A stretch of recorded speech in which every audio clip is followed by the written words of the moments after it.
अब हम बात करते हैं nature of the Lucknow pact. थोड़ा सा टॉपिक हमारा रह गया, बस उसके बाद हमारा चैप्टर ये वाला भी खत्म हो जाएगा। Joint constitutional demands. Muslim League ने, आपको पता है ना, ड्रामेबाजी दिखाई थी ना पहले। इन लोगों को पहली बात कर लेनी चाहिए थी कांग्रेस का साथ पाने के लिए। जो बातें इन्होंने लॉर्ड मॉर्ले, लॉर्ड मिंटो से कही, एक बार ये आईएनसी से आकर कहकर देखते तो क्या पता दोनों की जो साथ में जो डिमांड्स थी उसका एक कोई समझौता वाला कोई एक व्यवस्था निकल कर आती। लेकिन डायरेक्टली इन लोगों ने तो अंग्रेज़ को अप्रोच कर लिया था। लेकिन इस टाइम पर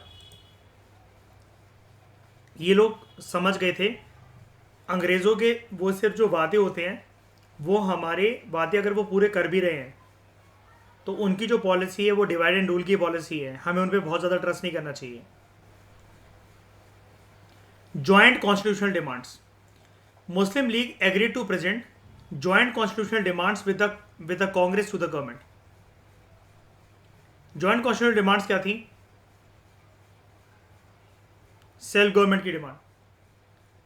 British government in India, British government जो हिंदुस्तान में जो थी, it should declare that it would confer self government on Indians at an early date. ये अर्ली डेट की बात क्यों?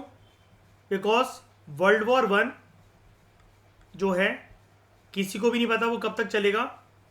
उसके ख़त्म होने से पहले हमें एक आश्वासन दे दो, हमें एक विश्वास दिला दो कि आप जो है सेल्फ गवर्नमेंट का कंसेप्ट जो है आप लेकर आओगे। उसके बाद एक्सपेंशन ऑफ असेंबलीज। यहां पर याद रखना मुस्लिम लीग जो है ये वाली डिमांड पुट फॉरवर्ड कर रही है, लेकिन किसके साथ मिलकर? कांग्रेस के साथ मिलकर। जो रिप्रेजेंटेटिव असेंबलीज थी at the central as well as at the provincial levels, ऐसा बोला गया दोनों के द्वारा, it should be further expanded with an elected majority and more power should be given to them. अब यही वाली बात ये पहले भी आकर मुस्लिम लीग वाले कांग्रेस से कर सकते थे, लेकिन इस बार क्या हो रहा है, यहाँ पर दोनों के बीच में एक आपसी समझौता इस बात को लेकर हो रहा है कि हम जो हैं साथ में मिलकर, अगर कल को सेल्फ गवर्नमेंट का कंसेप्ट सपना जो है हमारा पूरा होता है, अगर वो कंसेप्ट इमर्ज होकर आता है, हम साथ में मिलकर सरकार चलाएंगे, सेंट्रल लेवल पर भी और प्रोविंशियल लेवल पर भी। लेकिन सेपरेट इलेक्टोरेट का कंसेप्ट होगा क्या? बताओ, आईएनसी मानेगी इस बात के लिए शायनी मुस्लिम लीग के साथ? मुस्लिम लीग को चाहिए इस बारी सेपरेट इलेक्टोरेट का concept?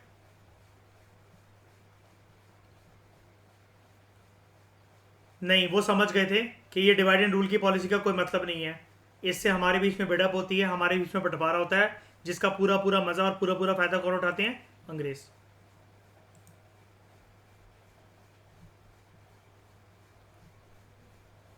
Tenure of legislative councils. The term of the legislative council should be 5 years. The term of the legislative council should be 5 years. Salaries of the Secretary of State for India. Salary जो है, salary of secretary of the state for India की, it should be paid by the British treasury and not from the Indian funds. ये वाली बात श्रेया याद होगा, हम 2-3 chapter पहले भी कर रहे थे। मॉडरेट्स के बारे में जब हमने स्टार्ट करा था, मॉडरेट्स हमेशा से ये कहते थे कि जो पैसा है, जो खर्चा है, आप जो वॉर को फाइनेंस करते हो या किसी को सैलरी देते हो, वो आप अपनी ब्रिटेन, इंग्लैंड, यूके की टेरिटरी से दो ना, हमारा पैसा क्यों बर्बाद करते हो, राइट? और इंडियन रिप्रेजेंटेशन की बात करें, half the members of the viceroys and provincial governors executive councils they should be Indians. यानी कि अगर हाफ की बात हो रही है तो क्या मैं ऐसा बोल सकता हूं, ये जो सेल्फ गवर्नमेंट की जो डिमांड थी, it was not 100%, it was 50%। तो क्या मैं इस डिमांड को ऐसा कह सकता हूं?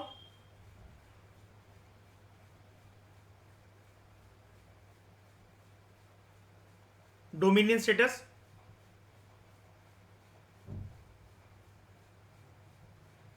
ये अप्रोच थी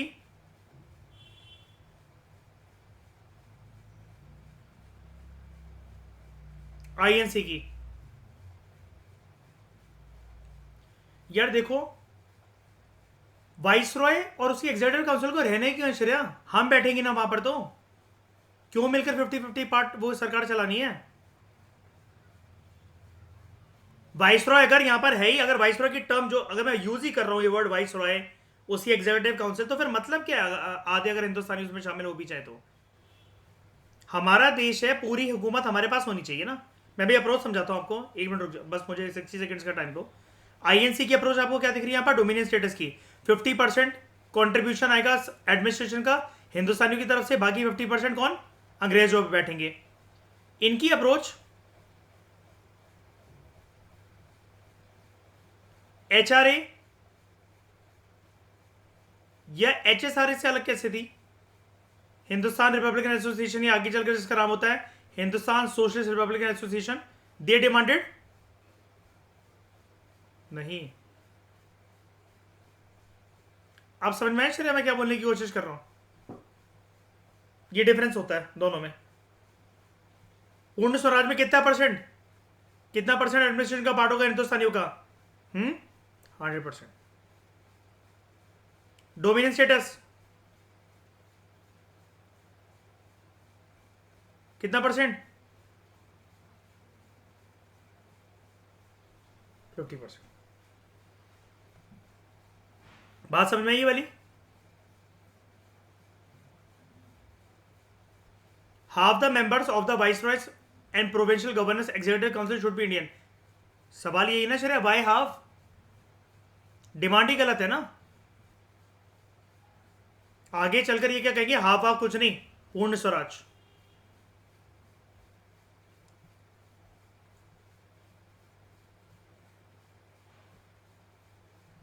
याद है भगत सिंह उस मूवी में कहता भी है कि अभी गांधी जी को सुनकर आ रहे हैं, वाइसरॉय के साथ समझौता साइन कर आ रहे हैं डोमिनियन स्टेटस का, यानी कि हिंदुस्तानी वाइसरॉय के एग्जीक्यूटिव काउंसिल का पार्ट तो होंगे, लेकिन गद्दी पर बैठेंगे वो अंग्रेज।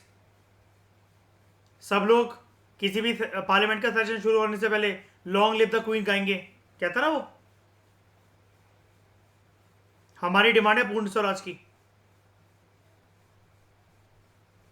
तुम्हें 6 नवंबर को फिर से दिखाऊंगा भगत सिंह लाइव उठाकर।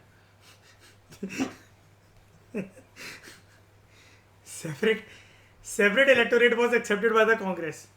The Congress accepted the Muslim League's position on separate electorates, which would continue till any one community demanded joint electorates. Congress वालों को कोई दिक्कत नहीं थी। और ये जो डिमांड है, ये डिमांड मैंने आपको अभी थोड़ी देर पहले बताया, मुस्लिम लीग की तरफ से आ जरूर रही है, लेकिन एक अभी तक जैसे इन्होंने अंग्रेजों के सामने रखी थी, वो एक हक के साथ रखी थी। यहां पर ये कांग्रेस वाले साथियों को छोड़ना नहीं चाहते हैं, तो ये कांग्रेस के साथ मिलकर जो ये आपसी समझौता कर रहे हैं, ये जानते हैं डिवाइड एंड रूल की पॉलिसी का क्या रिपरकशन हुआ था अभी इनके साथ और क्या हो सकता है। इन्होंने ये बोला, कांग्रेस ने खुद ही बोल दिया, इन्होंने कुछ नहीं बोला अपनी साइड से, कांग्रेस ने बोल दिया देखो आपको अपनी आबादी, अपनी पॉपुलेशन को लेकर डर लगता है ना कि आपको रिप्रेजेंटेशन नहीं मिलेगी। इन्होंने कहा कोई बात नहीं, मुस्लिम लीग की मेंबर्स ने कहा था कि कोई बात नहीं, हम फिर भी आपका साथ देने को तैयार हैं। तो कांग्रेस ने एक रिटर्न गिफ्ट के तौर पर कि अगर आप हमारा साथ दे रहे हो, अच्छी बात है, अगर मॉडरेट्स एक्सट्रीमिस्ट साथ आ रहे हैं, हिंदू मुसलमान साथ आ रहे हैं, आईएनसी और मुस्लिम लीग साथ आ रही है, तो कांग्रेस ने बोला आपकी शुरू से जो पोजीशन रही है ना सेपरेट इलेक्टोरेट्स को लेकर, जिसमें आपको डर लगता है कि आबादी के हिसाब से आपको फेयर रिप्रेजेंटेशन नहीं मिलेगी, ज्यादातर वर्चस्व और बोलबाला जो होगा वो हिंदू लोगों का ही रहेगा, हम इसको दूर कर देते हैं। हम सेपरेट इलेक्टोरेट्स के कंसेप्ट हमने आपके बारे में सुना है, हम इसको एक्सेप्ट कर देते हैं, आप लेकिन अंग्रेजों का साथ मत देना। 1909 में इनसे गलती हुई थी ना, 1909 में इंडियन काउंसिल एक्ट, क्यों शाइनी? राइट? उसके बाद Muslim granted seats in the legislature, the Muslims are also granted a fixed proportion of seats, देख रहे हो, fixed proportion of seats in the legislature at all India and provincial level, यानी कि central level and provincial level. तो Lucknow pact का nature क्या था, उसकी आप सारी बातों को यहां पर लिख सकते हो। ज्वाइंट कॉन्स्टिट्यूशनल डिमांड्स, ज्वाइंट किसकी तरफ से?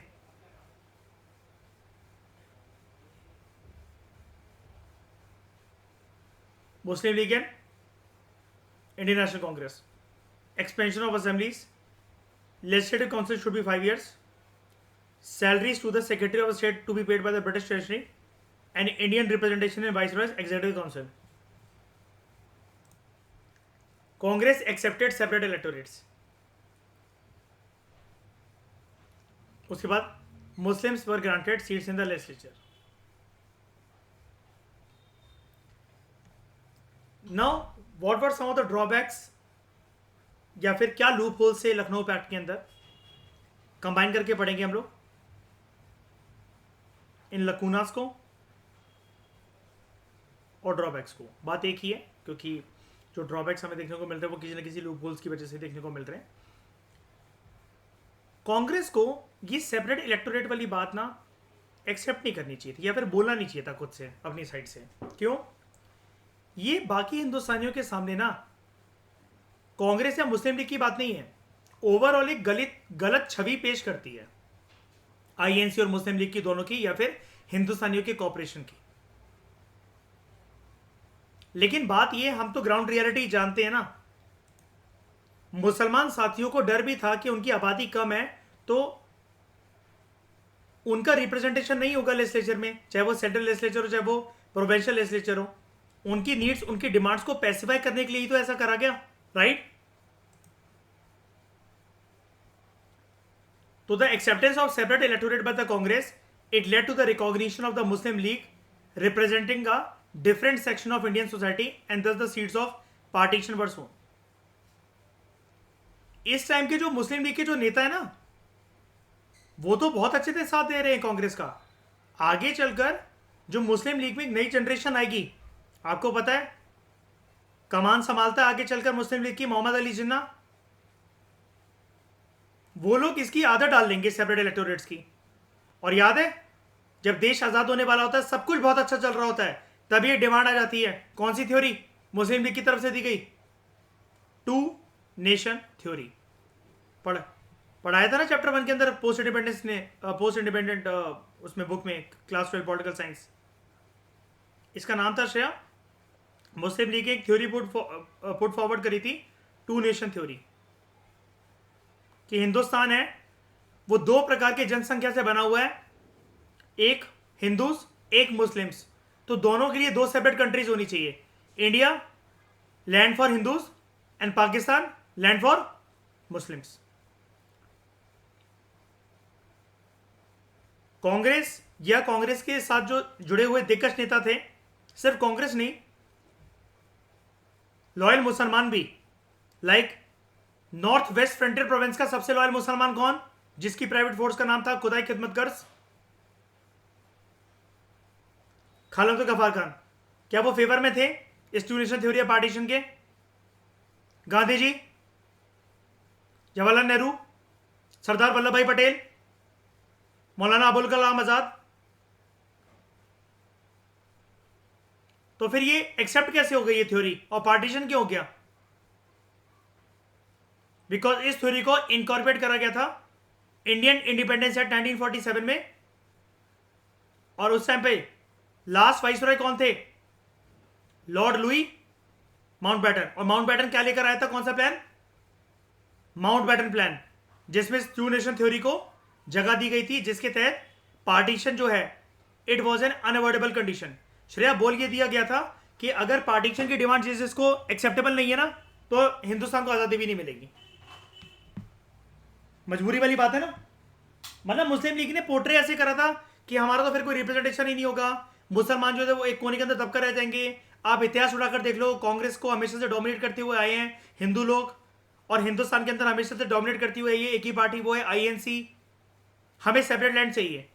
तो अंग्रेजों ने पोर्ट्रे ऐसा करा था कि हम तो भला कर रहे हैं ताकि कल को आप लोग लड़ो ना. लेकिन इन्होंने तो बीज बो दिए थे.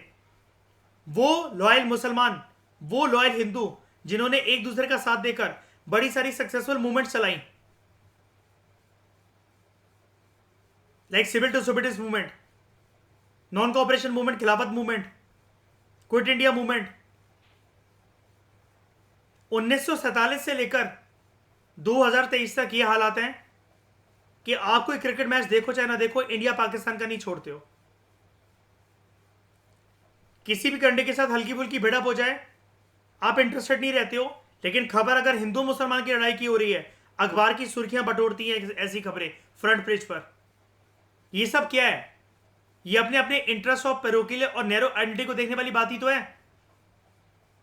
जनरेशन का ऐसा दिमाग करके कौन गया? अंग्रेज। ठीक है, अभी तक सब कुछ अच्छा चल रहा है। आगे चलकर आप देखोगे जैसे ही चैप्टर्स आगे बढ़ेंगे, मुस्लिम लीग के अंदर जो नई जनरेशन आएगी, लाइक मोहम्मद अली जिन्ना,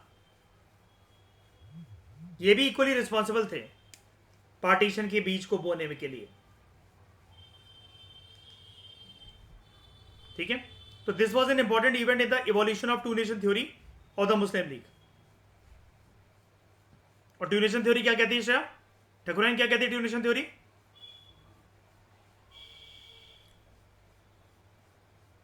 मयूर क्या कहती है टू नेशन थ्योरी?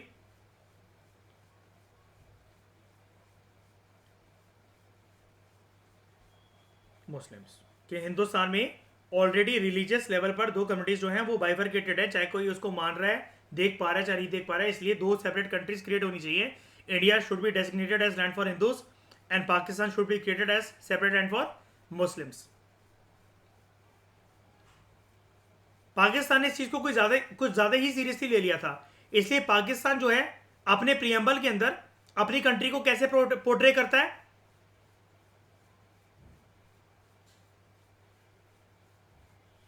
क्या बोलते हैं उसको जब हम रिलीजन के बेसिस पर अपनी कंट्री को पोर्ट्रे करते हैं, उसकी आइडेंटिटी को? थियोसॉफिकल नहीं, थियोक्रेटिक। एनी बेसन का कोई रोल नहीं है यहां पर मयूर।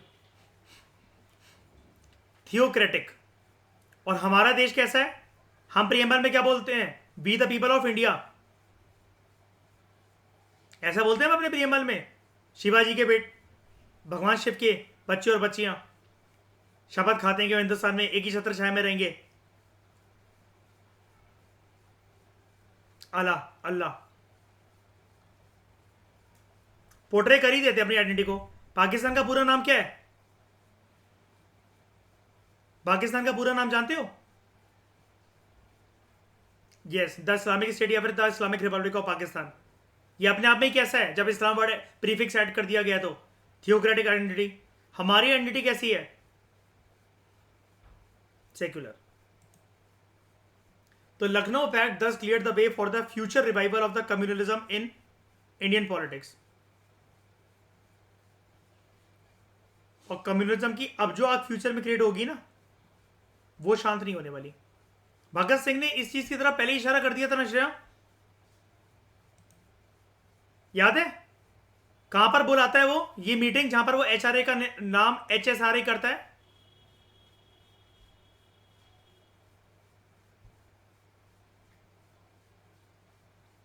थप्पड़ पड़ेगा, मतलब मूवी में देख रहे तो नदी होती है, नदी के ऊपर बुलाता है मीटिंग। श्रेया भूल गए? दिल्ली के अंदर फिरोज शाह कोटला,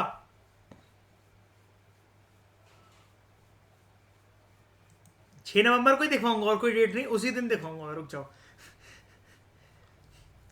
ठीक है, फिरोज शाह कोटला उस टाइम पर क्या करता है?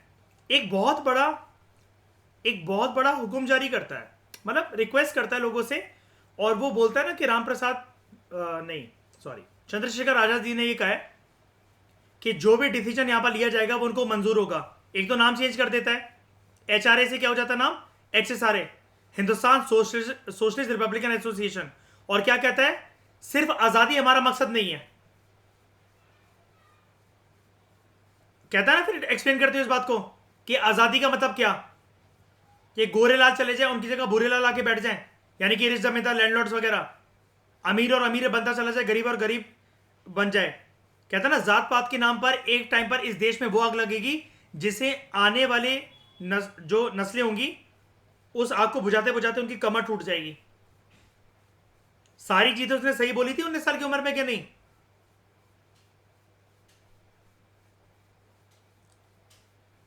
बहुत कॉर्डियल रिलेशन है हमारे साथ, हमारे पाकिस्तान के साथ या पाकिस्तान वालों के हमारे साथ।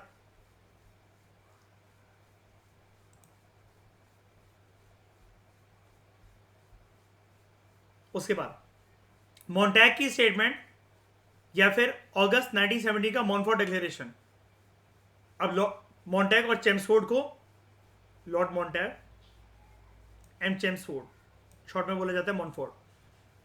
तो एडविन मॉन्टैग या Montagu, who was the secretary of state for India, he presented the historic Montagu declaration या Montagu declaration, also known as August 1917 declaration, British parliament के अंदर, which proposed the increased participation of Indians in the administration and development of self-governing institutions in India। देख रहे हो, self government का concept इसने नहीं दिया है, क्या कह रहे हैं, डेवलप करा जाएगा, सोच विचार करा जाएगा, स्टार्टिंग पॉइंट रखा जाएगा for self governing institutions in India.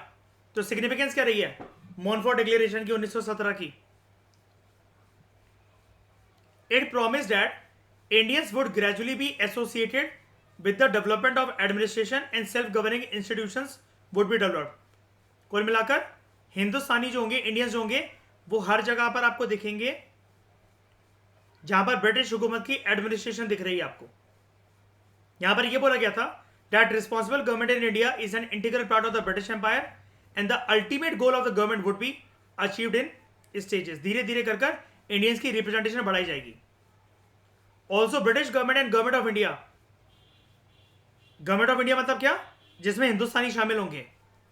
British government क्या, जिसमें से यूरोपियंस जो हैं, ग्रेट ब्रिटेन के जो लोग हैं वो शामिल होंगे। It would be the sole authority to जज the time and the measure of each advancement and in this they would be guided by the responsible Indian leaders and their ability to handle duties. हर काम प्रशासन से related, grass root level से related, provincial level से related या centralise machinery से related, जो भी अंग्रेज कुछ भी XYZ ABC कुछ भी एक्टिविटी वो करेंगे, उसमें वो हिंदुस्तानी लीडर्स का सहयोग और साथ लेकर चलेंगे।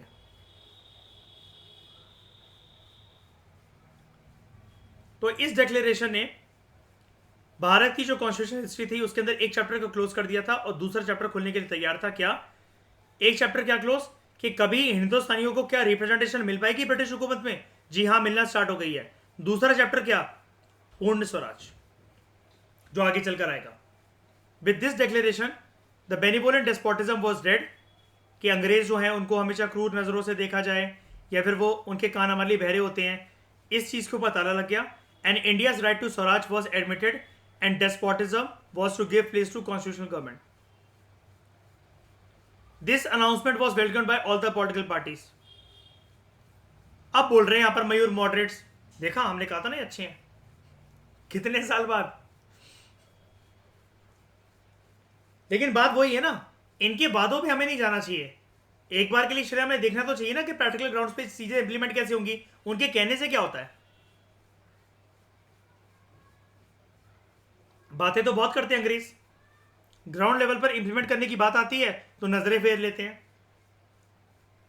Perhaps the greatest importance of the declaration lies in the fact that every Indian was feeling convinced that self-government for India was within the domain of possibility। हर हिंदुस्तानी को ये लगने लगा था कि देर से ही सही, लेकिन हमारी जो डिमांड थी सेल्फ गवर्नमेंट की एटलीस्ट वो मानी तो गई। और ऐसे चलकर आगे चलकर हमने अगर अपनी डिमांड को जारी रखा तो कंप्लीट सेल्फ गवर्नमेंट की जो डिमांड है वो भी पूरी कर दी जाएगी अंग्रेजों के द्वारा। This declaration gave the nationalist leaders the moral courage to continue their political fight।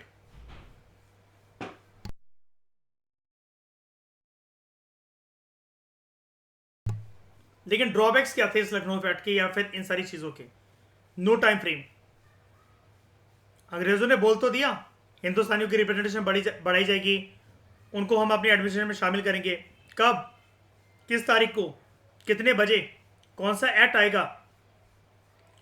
Muslim league जब बोलने गए थे श्रेय इनको, मुस्लिम लीग वाले शिमला डिक्लेरेशन के अंदर मॉन्टैग और चेम्सफोर्ड को कि सेपरेट इलेक्टोरेट्स जो है उसको ला दो उस प्रिंसिपल को, तब तो उन्होंने कोई देरी नहीं करी थी, पैन इंडिया लेवल पर फटाफट से इंप्लीमेंट कर दिया था उस चीज को। लेकिन इस टाइम पर the British did not mention any specific time frame for the introduction of responsible government. और मॉडरेट्स कह रहे हैं अरे होगा, सही टाइम आने तो होगा। अगेन आग बबूला कौन हो रहे हैं? Revolutionary terrorist. वो यकीन नहीं करते थे और यकीन करने के लायक हैं अंग्रेज।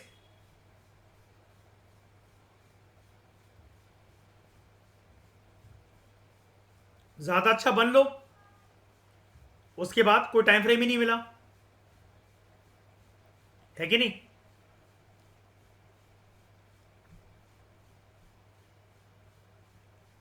एक्सक्लूजन ऑफ इंडियंस, बात किसकी करी गई थी? इंक्लूजन की. The British government alone was to decide the nature and the timing of advance towards a responsible government. This means the British would decide what was good and what was bad for Indians without involving Indians. मतलब वो decide कर रहे हैं कि हमें कितने हिंदुस्तानियों को लेना है अपने एडमिनिस्ट्रेशन में, कहाँ का लेना है, क्या उनका रोल होगा, क्या उनकी पावर्स होंगी. तो ये हमारा फ्यूचर डिसाइड कर रहे हैं कि हमारे लिए क्या अच्छा है क्या बुरा है. और इसके चलते गवर्नमेंट ऑफ इंडिया एट 1919 आता है, which was very important act, जिसको हम लोग कहते हैं Montagu Chelmsford reforms. This act was based on Montagu Chelmsford reforms. और इस एक्ट की कुछ important provisions. Bicameral legislature, central level पर पहले बात करते हैं.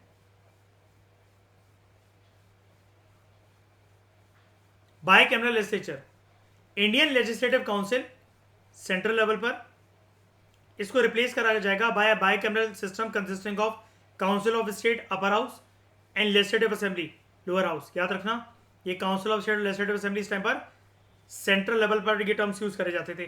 ठीक है, सेंट्रल लेजिस्लेचर के लिए. Directly elected members, upper and the lower house was to have a majority of members who were elected directly. So direct election was introduced, though franchise was much restricted. आपको पता ना elections जो हैं उसमें हर कोई खड़ा नहीं हो सकता, हर कोई वोट नहीं कर सकता. It was restricted being based on the qualification of property, tax and education. Chief executive authority governor general को बनाया गया. गवर्नर जनरल ऑर्डिनेंस इशू कर सकते थे. यहां पर ऑर्डिनेंस कब इशू करे जाते हैं? जब क्या सेशन में ना हो, कोई भी एक हाउस सेशन में ना हो. क्योंकि लॉ बनने के लिए अगर बाय कैमरल लेजिस्लेचर है अगर किसी भी जगह पर किसी भी देश में, तो दोनों हाउसेस होने चाहिए, है ना. He could also certify bills that were rejected by the central legislature. तो बात तो घुमा फिरा के वही आ गई, जो चीजें पार्लियामेंट से पास नहीं हो सकेंगी, गवर्नर जनरल के पास कौन सा हथियार है उनको पास करवाने के लिए, उनको इंट्रोड्यूस करवाने के लिए? Ordinance making power.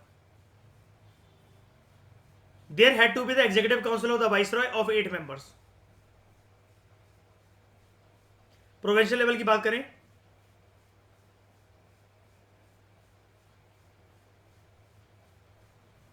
Dyarchy was introduce in the provinces. It basically means rule of the two. Executive councils भी रूल कर रहे हैं, एग्जीक्यूटिव काउंसिलर्स भी रूल कर रहे हैं और मिनिस्टर्स भी. गवर्नर जो है वो हेड होगा, एग्जीक्यूटिव हेड होगा प्रोविंस का. The subjects in the provinces, they were divided into two lists, reserved list and transferred list. Governor was in charge of the reserved list along with his executive councillors. Ministers were in charge of subjects under the transferred list. Provincial legislature जो है, it was to consist of one house only. मतलब provincial level पर एक ही house होगा, legislative council. जबकि centralise level पर क्या है, एक हाउस को एबॉलिश करके बाय कैमरल लेजिस्लेचर ला दिया गया है. उसके बाद separation of provincial and central budgets. The act separated for the first time the provincial and the central budgets, with provincial legislature being authorized to make their own budgets. और कुछ और provisions क्या? Miscellaneous provisions. Appointment of High Commissioner. A High Commissioner of India was appointed, who was to hold his office in London for 6 years, and whose duty was to look after Indian trade in Europe. Secretary of state for India was to be paid by the British exchequer. ये हमने पढ़ा था ना, ये इनकी demand थी कि भारत की तिजोरी से इनको सैलरी वगैरह नहीं दी जाए. तो secretary of state for India who used to get his pay from the Indian revenue was now to be paid by the British exchequer. Bharat ये ब्रिटेन की तिजोरी से उसको पे करा जाएगा. Principle of communal representation. The principle of communal representation was extended with separate electorates for Sikhs, Christians, Anglo Indians besides Muslims. तो critical evaluation करते हैं रिफॉर्म्स का. कोई रिस्पॉन्सिबल गवर्नमेंट इंट्रोड्यूस नहीं करी गई, इनके सिर्फ वादे थे. It was envisaged in the act at the all India level. बोला गया था, सोचा गया था, लेकिन इंप्लीमेंट नहीं करा गया. Franchise was limited and it was given to affluent people. क्यों? प्रॉपर्टी जिनके पास हो, जो इतना इतना टैक्स पढ़ते हो, जो इतना इतना पढ़े लिखे हो, ये तो फिर वही चीज हो गई. कि जिसको आप चाह रहे हो, जो एक क्रीमी लेयर को जो आप चाह रहे हो कि वो इलेक्शंस में खड़ी हो सके और वही लोग पार्लियामेंट में आ सके, आप उन्हीं को फिर बनवाना चाह रहे हो members of the central या फिर provincial legislature. The act also promoted a sense of communalism in a separate electoral system. Central level पर the legislature had no control over the viceroy and his executive council. The central legislature had no power to replace the government.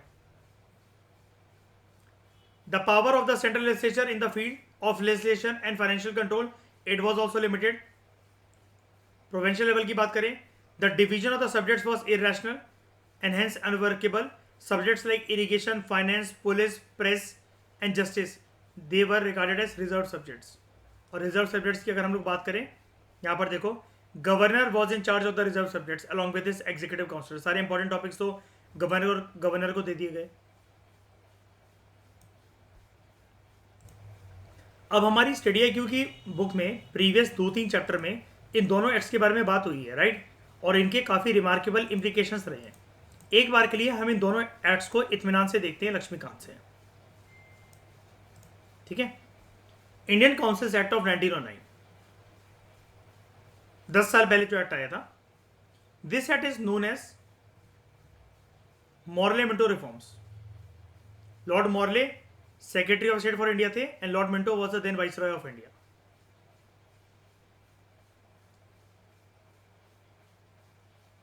Morley secretary of state for India थे, याद है. ये वो person होता था जो कि ब्रिटिश कैबिनेट का पार्ट होता था, डायरेक्ट पटसाई होता था क्वीन की इंडिया के अंदर. लॉर्ड मिंटो ये वाइसरॉय थे. फीचर्स क्या थे इस एक्ट के? लेजिस्लेटिव काउंसिल का साइज जो है वो बढ़ाया गया था प्रोविंशियल लेवल पर भी.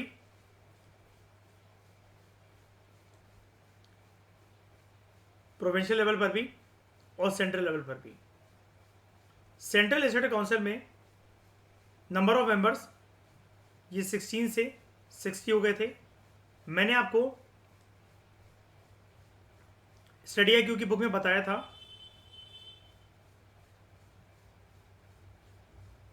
2+6 मेंबर्स के बारे में.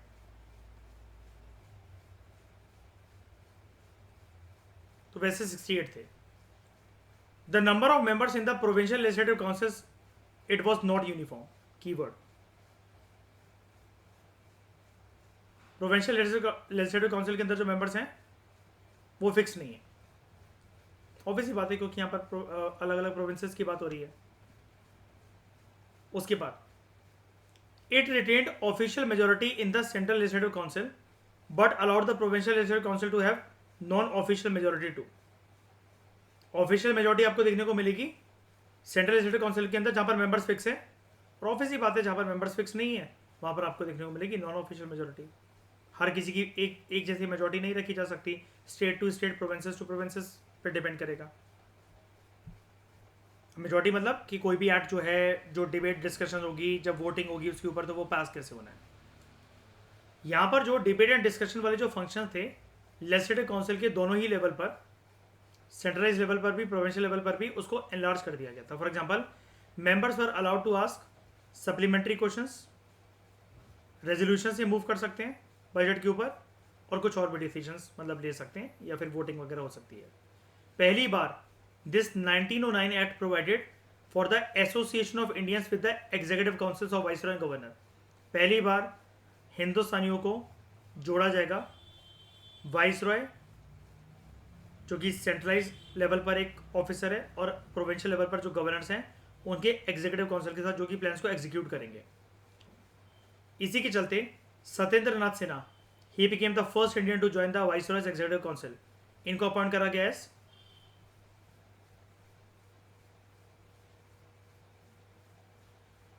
Law member. कम्युनल रिप्रेजेंटेशन का सिस्टम इंट्रोड्यूस करा गया. क्यों? क्योंकि मुस्लिम लीग के कुछ मेंबर जो हैं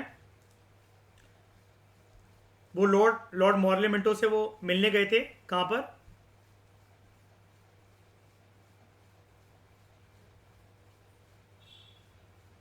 याद है?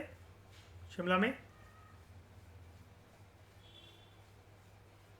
जिसके तहत दोनों पार्टीज के बीच में शिमला डिक्लेरेशन साइन हुई थी. तो it introduce a system of communal representation, कि कम्युनिटी को रिप्रेजेंट करा जाएगा, और ये किसके लिए? मुसलमानों के लिए। Bye accepting the concept of separate electorate. इस सिस्टम के अंतर्गत मुस्लिम मेंबर्स जो होंगे दे वर टू बी इलेक्टेड, कीवर्ड देख लो, ओनली बाय मुस्लिम वोटर्स। एक मुसलमान को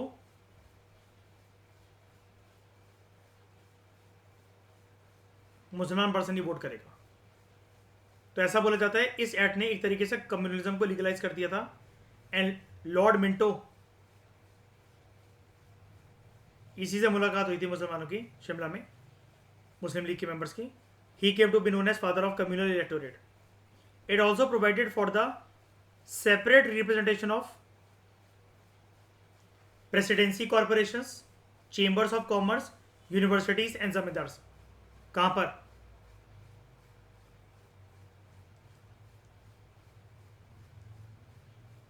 लेजिस्लेचर्स में। 10 साल के बाद गवर्नमेंट ऑफ इंडिया एक्ट 1919,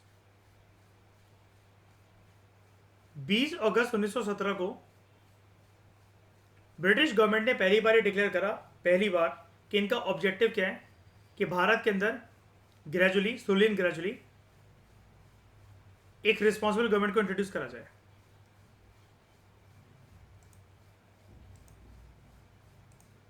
क्या डिक्लेरेशन उन्होंने दी थी इस एक्ट में? यहां पर बात हो रही है हमारी इधर अगस्त 1917 में ब्रिटिश गवर्नमेंट ने क्या डिक्लेरेशन दी? उन्होंने बोला the policy of his majesty's government is that of increasing association of Indians in every branch of administration and gradual development of self government institutions. क्यों? With a view to the progressive realisation of responsible government in India, कि ये British empire का एक integral part है, कि हम जो है हिंदुस्तानियों को एक सपना साकार करने दे रहे हैं रिस्पॉन्सिबल गवर्नमेंट का।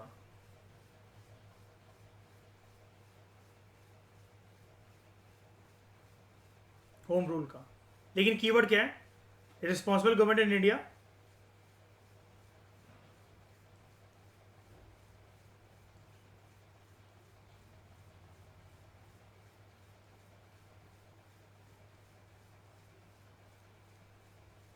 With British association.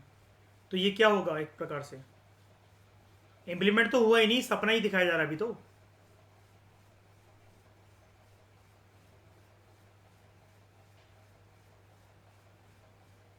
Dominion status पूरी तरीके से नहीं है ना। 100% एडमिनिस्ट्रेशन हमारे हाथ में है मयूर? नहीं। वापस चलते हैं, आगे देखते हैं। तो government of India act of 1919 was enacted, which came into force in 1921, and this act is known as Montague-Chelmsford reforms.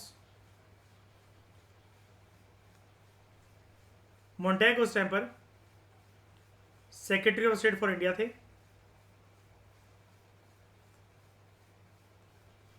And Lord Chelmsford की वाइसरॉय थे। तो फीचर्स क्या हैं इस एक्ट के?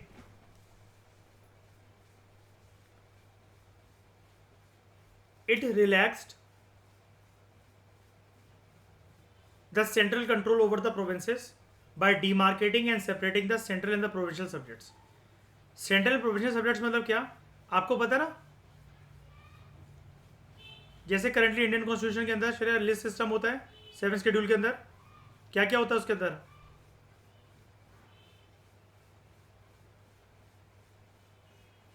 हाँ, union list,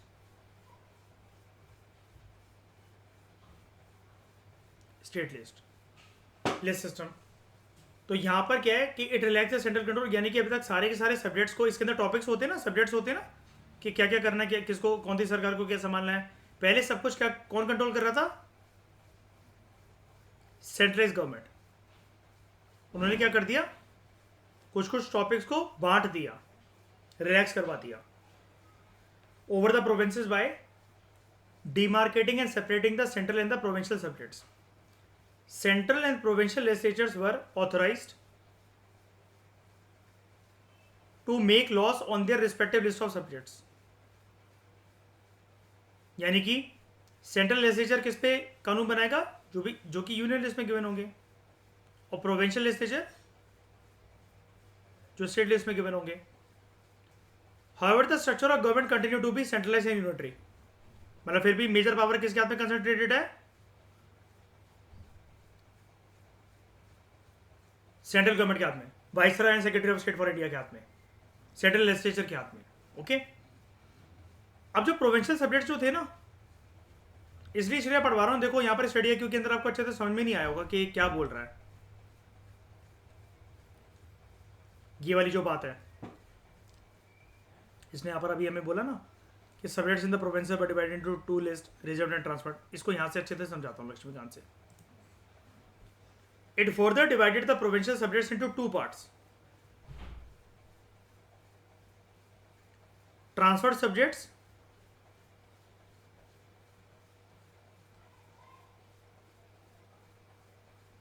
and reserve subjects.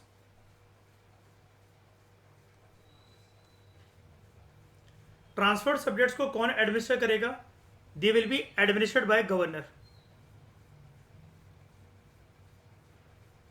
अब governor कहां पर है? पहली बात तो ये जो सब्जेक्ट्स है, ये बात ही कहां पर हो रही है? प्रोविंशियल लेवल पर. ये अगर सेंट्रलाइज लेवल पर होते तो यहां पर कौन होता? वाइसरॉय होता. लेकिन ये क्योंकि प्रोविंशियल लेवल पर है तो पहली बात हो रही है ट्रांसफर्ड सब्जेक्ट्स की. दे will be administered by governor. किसकी मदद से करेगा गवर्नर ये वाला काम? with the help, with the aid and advice of ministers responsible to the legislative council. तो governor plus council of ministers ये वाला काम संभालेंगे. किसका?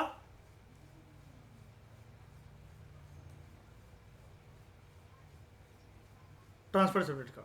Governor and ministers of legislative council. बात करते हैं रिजर्व सब्जेक्ट्स की. नहीं, क्यों? स्टेट प्रोविंशियल लेवल पर भी तो है. हाँ. Reserve subjects on the other end were to be administered by the governor, again governor, and his executive council. वहां पर क्या है? कीवर्ड देखना ध्यान से. यहां पर है जवाबदेही, responsible to the legislative council. यहां पर क्या है? Without being responsible to the legislative council. अब मुझे क्या बताओ, जब रिस्पॉन्सिबिलिटी नहीं है और जहां पर एक जगह पर रिस्पॉन्सिबिलिटी है, ज्यादा इंपॉर्टेंट सब्जेक्ट्स कौन सी लिस्ट में डाल दिए जाएंगे? अरे सेंट्रल की तो बात ही नहीं, दो ही तो लिस्ट दिख रही है आपको, ट्रांसफर्ड या फिर रिजर्व. कहां डाल दी जाएंगे ज्यादा इंपॉर्टेंट टॉपिक्स? अरे रिजर्व में डाले जाएंगे ना श्रेया, क्योंकि ये रिस्पॉन्सिबल नहीं है टू द लेजिस्लेटिव काउंसिल. या मेरी जवाबदेही नहीं है, मैं कुछ भी करूं. हमने यहां पर तभी तो ये वाली चीज पढ़ी. At the level of provinces the division of subjects was irrational and hence unworkable. Subjects like irrigation, finance, police, press, justice, they were reserved. और reserved में कौन दिख रहा है आपको? गवर्नर और उसका एग्जीक्यूटिव काउंसिल. लेकिन दिक्कत क्या है? Without being responsible to the legislative council. और ट्रांसफर सब्जेक्ट्स के अंदर गवर्नर ये सब कुछ काम करेगा विद द हेल्प ऑफ मंत्रिमंडल and they will be responsible to legislative council. अब ये जो डुअल स्कीम ऑफ गवर्नेंस है, इसको क्या बोला गया? इसी को बोला गया डायरकी. अब समझ में आया डायरकी का मतलब? क्लियर है? यहां पर सिर्फ इस बुक से काम नहीं चलेगा आपका, या फिर संसार की किसी भी एक बुक से आपका काम नहीं चलेगा. पूनम तला एज अ गुड बुक मेरी नजरों में नहीं है, लेकिन और कोई भी नहीं है मेरी नजरों में कोई भी बेस्ट बुक. मेरी नज़रों में सबसे बेस्ट चीज़ होती है मेरे खुद के कंपाइल करे हुए इधर उधर से उठाई गई चीज़ें, फैक्ट्स, जिनके बेसिस पर मैं एक ऐसी ऐसी एनालिसिस पुट कर सकूं जो कि किसी ने सुनी भी नहीं है। जैसे श्रेया लेटेस्ट हमने फैक्ट जाना ना, हरप्पा के बारे में, खत्म ही नहीं होता हमारी ज़िंदगी से ना। लिपस्टिक्स लिपस्टिक मिली भाई उस दिन ठकुराइन ने भेजा था मुझे कि जो लूफा वगैरह का जो कंसेप्ट था हरप्पा के अंदर, उससे यूरोपियंस कितना कितना पैसा कमा रहे हैं। उसने यूट्यूब का एक शॉर्ट्स भेजा था मुझे अभी परसों नरसों सुबह मॉर्निंग में। तो this scheme of governance was known as dyarchy, a term derived from the Greek word डायर्क,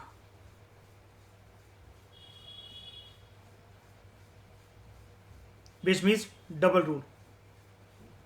However, this experiment was largely unsuccessful. It introduced for the first time bicameralism, और दूसरा keyword direct elections in the country.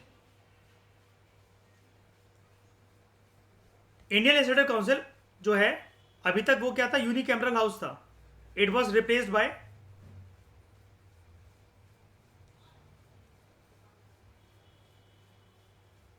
bicameral legislature consisting of upper house, council of state and lower house, legislative assembly। यानी कि आज के जमाने का मैं इसको क्या कह दूं, राज्यसभा, और लोअर हाउस को क्या कह दूं, लेजिस्लेटिव असेंबली को Lok Sabha. The majority of members of both the houses they were chosen bye direct election. Keyword याद रखना,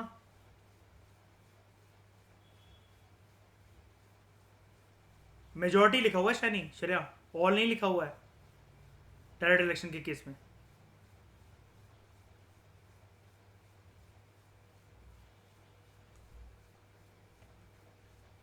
it required that 3 of the 6 members of viceroy executive council, viceroy के एग्जीक्यूटिव काउंसिल में कितने मेंबर्स हैं, 6, 50% जो होंगे, 3 of the 6 members of Viceroy's Executive Council other than the Commander in Chief, they were to be Indian। यानी कि इन 3 में से कोई भी पर्सन किसी भी पोस्ट पे जा सकता है अगर वो हिंदुस्तानी है, बस एक पोस्ट पे नहीं जा पाएगा। किस पे? Commander in chief. यानी कि घर में एंट्री दे रहे हैं इस एक्ट के तहत हिंदुस्तानियों को, लेकिन ट्रीटमेंट कैसा, नौकर जैसा। मतलब आप किसी कह रहे हो हाँ हमारे घर में हमें तो बहुत अच्छा लगता है, फिर आप उसे कह रहे हो श्रेया सोफे पे मत बैठना मेरे गंदा हो जाएगा नीचे बैठो। हाँ तुम आराम से पानी पी सकते हो, हमारे घर में कोई दिक्कत नहीं है। जो बाथरूम में नल लगा है उसका, फ्रिज का नहीं, मेरी फ्रिज गंदी हो जाएगी। तो ये चीज़ है, इससे इतना बौखलाएंगे ना भी हिंदुस्तानी। अभी आगे देखना नेक्स्ट चैप्टर में शाइनी दोस्त आ रहे हैं आपके, arrival of Gandhi in India.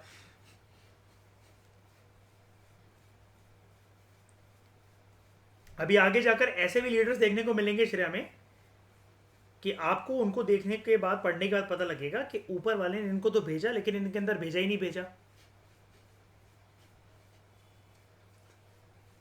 क्या चल रहा है ये? तो it extended the principle of communal representation by providing separate electorates for Sikhs, Indian Christians, Anglo-Indians and Europeans। यानी कि कम्युनल रिप्रेजेंटेशन का सिलसिला कहां से स्टार्ट हुआ था, इसलिए मैंने दोनों आपको चीजें साथ में पढ़ाई हैं, पता है, मैंने डायरेक्टली 1919 करा के खत्म करवा देता। लॉर्ड मिंटो के टाइम से फादर ऑफ कम्युनल इलेक्टोरेट जिसको कहा गया, यानी कि कुल मिलाकर एक्ट कौन सा, 1909 का एक्ट है ना। तब तो सिर्फ बात किसकी हो रही थी, मुसलमानों की। अब और एक्सटेंड कर दिया गया सरदारों के लिए, इंडियन क्रिश्चियंस के लिए, एंग्लो इंडियंस के लिए, यूरोपियंस के लिए, separate electorate. It granted franchise, right to vote, right to stand in elections to a limited number of people on the basis of property, इतनी इतनी आपके पास ज़मीन होनी चाहिए खुद की, किराए का घर नहीं।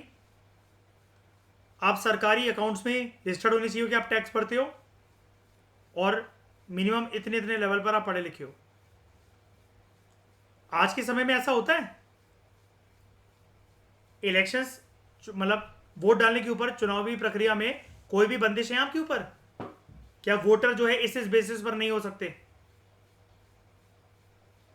एज, मैं वही तो कह रहा हूँ, एज के मतलब एज तो चलो है ही, वो तो बट ऑब्वियस ही बात है।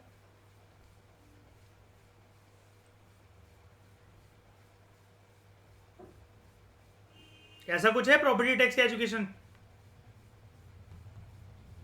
नहीं।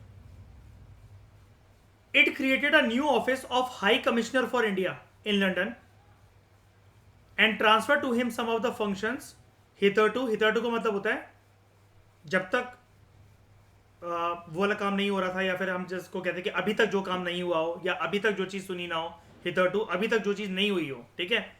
Perform by the secretary of state for India, मतलब कुछ जो functions secretary of state for India जो परफॉर्म कर रहे थे वो किसके पास चले गए?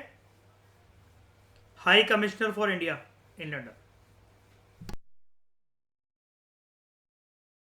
और एक नया ऑफिस था ये, याद है? जैसे गवर्नमेंट ऑफ इंडिया 1858 में श्रेया दो नए ऑफिस बने थे, viceroy and secretary of state for India. Government of India 1919 में, गवर्नमेंट ऑफ इंडिया 1919 में आपको एक नया ऑफिस अगेन देखने को मिल रहा है, high commissioner for India London.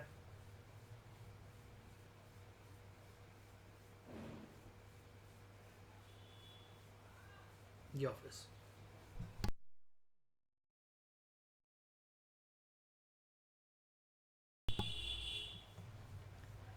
UPSC की नींव रखी जाएगी यहां पर। It provided for the establishment of a public service commission, hence a central public service commission was set up in 1926 for recruiting civil servants.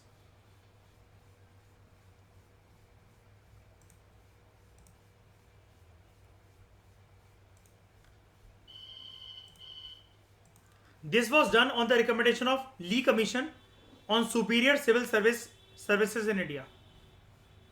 और याद है सुपीरियर इन्फीरियर वाली बात, दो टर्म्स यूज होते थे ना इसके लिए, कोविनेंटेड एंड अनकोविनेंटेड सिविल सर्विस, पढ़ाया था मैंने आपको। तो ली कमीशन ने ये रिकमेंडेशन दी थी 1923 टू 24, उसके बेसिस पर इसकी नींव रखी जा रही है। किसकी नींव? नाम क्या है? Central public service commission. वैसे तो आपको पता है प्रॉपर तरीके से शाइनी, गवर्नमेंट ऑफ इंडिया 1935 में स्ट्रॉन्ग तरीके से रखा जाएगा पूरा का पूरा setup state PSC and UPSC का। तो लेकिन फिर भी यहां पर बीज बो दिए गए हैं। It separated for the first time provincial budgets from the central budget and authorise the provincial legislature कि आप अपने खुद के बजट को एलोकेट कर सकते हो अपनी राज्य की व्यवस्था को चलाने के लिए। खुद का पैसा कौन से सेक्टर में कहाँ लगना है, क्या लगना है, आपको क्या करवाना है यहाँ पर, खेती बाड़ी, पुलिस, एडमिनिस्ट्रेशन, इरिगेशन, एग्रीकल्चर, कुछ भी देना है, कुछ भी काम करवाना है, तो आप अपना खुद का बजट निकाल सकते हो। अब सेंट्रलाइज लेवल से बजट नहीं आएगा सारे प्रोविंसेस के लिए कि वो पूरे देश कश्मीर टू कन्याकुमारी, गुजरात टू अरुणाचल, सारी जगह का बजट जो है वो सेंट्रलाइज लेवल से निकले। प्रोविंशियल लेजिस्लेचर्स को भी अनुमति दे दी गई थी कि आप अपना खुद का एनुअल फाइनेंशियल स्टेटमेंट यानी कि एनुअल बजट प्रिपेयर कर सकते हो। It provided for the appointment of a statutory commission to inquire into and report on its working after 10 years of its coming into force. तो it provided for the appointment of, इस act में ये भी बोला गया government of India 1919 में कि एक स्टैट्यूटरी कमीशन को अपॉइंट करा जाएगा ये देखने के लिए, ये गवर्नमेंट ऑफ इंडिया 1919 की, ध्यान से समझना मेरी बात, गवर्नमेंट ऑफ इंडिया एक्ट 1919 की प्रोविजंस किस प्रकार से चल रही हैं इसको रिव्यू करने के लिए हर 10 साल में एक स्टैट्यूटरी कमीशन का गठन करा जाएगा विच विल इंक्वायरी करेगी और रिपोर्ट करेगी ब्रिटिश पार्लियामेंट को कि कैसा काम हुआ इन सारी प्रोविजंस का जो कि गवर्नमेंट ऑफ इंडिया 1919 में पटकी गई थी। अब ये गवर्नमेंट ऑफ इंडिया 1919 है, कमीशन कब ये सेटअप होनी थी स्टैट्यूटरी कमीशन? 1929 में, राइट? क्योंकि ये लिखा हुआ है ना on it's working after 10 years of its coming into force. तो ये फोर्स में कब आया? बात तो शुरू वैसे अगस्त 1917 से हो गई थी लेकिन एक्ट प्रॉपर कब आ रहा है? शुरुआत तो हो गई थी 20 अगस्त 1917 से, गवर्नमेंट ने डिक्लेयर करा था, लेकिन एक्ट कब आया? 1919 में ना, जिसको बोला गया मॉन्टेग चैम्सफोर्ड रिफॉर्म्स। तो ये कमीशन, स्टैट्यूटरी कमीशन कायदे थे कब सेट आनी चाहिए थी, सेटअप होनी चाहिए थी 1929 में, लेकिन 2 साल पहले ही इसका गठन हो गया, नवंबर 1927 में, 2 years बिफोर द शेड्यूल। और श्रेया, ये वाली कहानी तो आप जानती हो पूरी की पूरी, साइमन कमीशन। किसको लाठी पड़ेगी?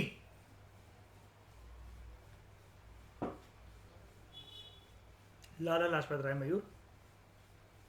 सारे नेशनल लीडर्स एक ही नहीं है।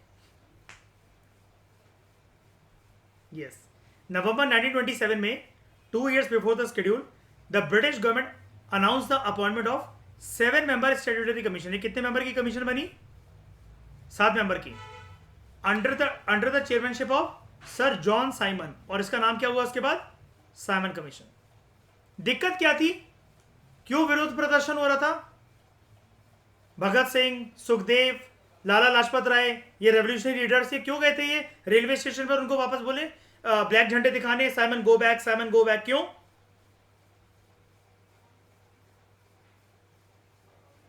रिव्यू करने आए हो तो कम से कम एक हिंदुस्तानी को तो रखो, वरना तुम्हारा रिव्यू तो सारा का सारा अच्छा हो जाएगा।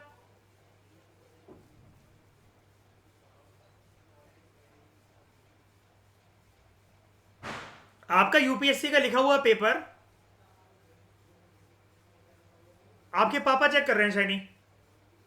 शाइनी की तो सिंगल डिजिट रैंक था ये।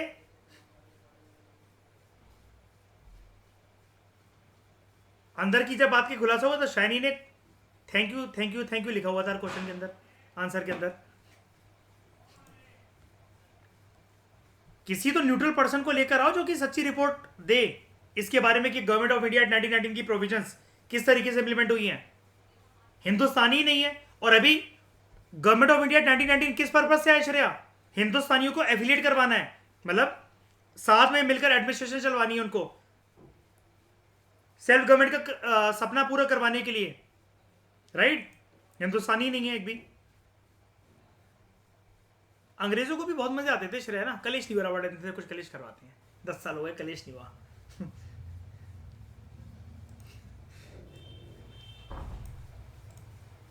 तो नवंबर 1927 में the British government announce the appointment of a 7 member statutory commission under the chairmanship of sir John Simon to report on the condition of India under its new constitution. और ये new constitution कुछ भी नहीं है, नई जो वेशभूषा पहनाई गई इंडिया को through government of India act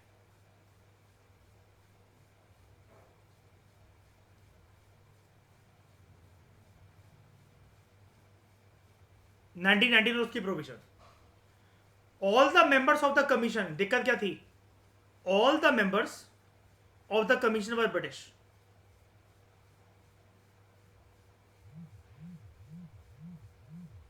and hence all the parties boycotted the commission,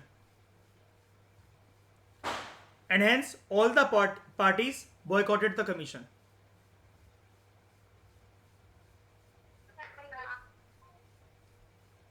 The commission submitted its report in 1930 and recommended the abolition of diarchy.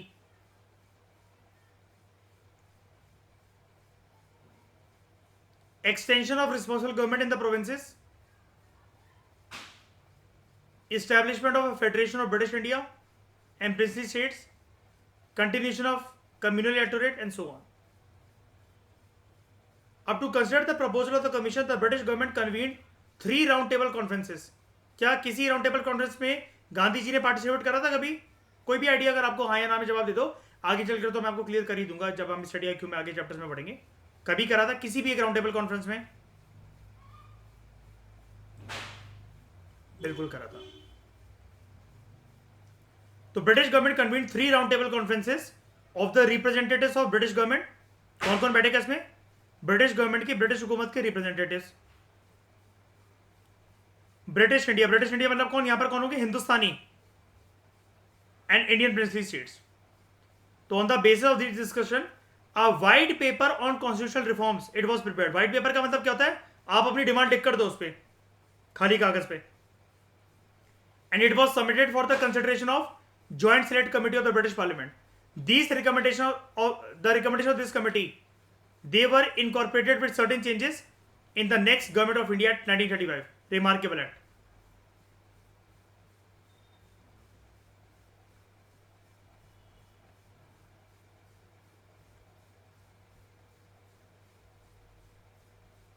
बस अभी आगे की कहानी, क्योंकि आपको स्टडी आई क्यू में जब तक आप मॉडर्न हिस्ट्री वगैरह नहीं पढ़ोगे तब आपको समझ में नहीं आएगी अभी। तो इस डिस्कशन में दोस्तों फिलहाल इतना ही। कॉम्प्रीहेंसिव तरीके से हमने ये जो चैप्टर है हमारा होम रूल मूवमेंट, इसको कंप्लीट करा। Thank you very much for discussion.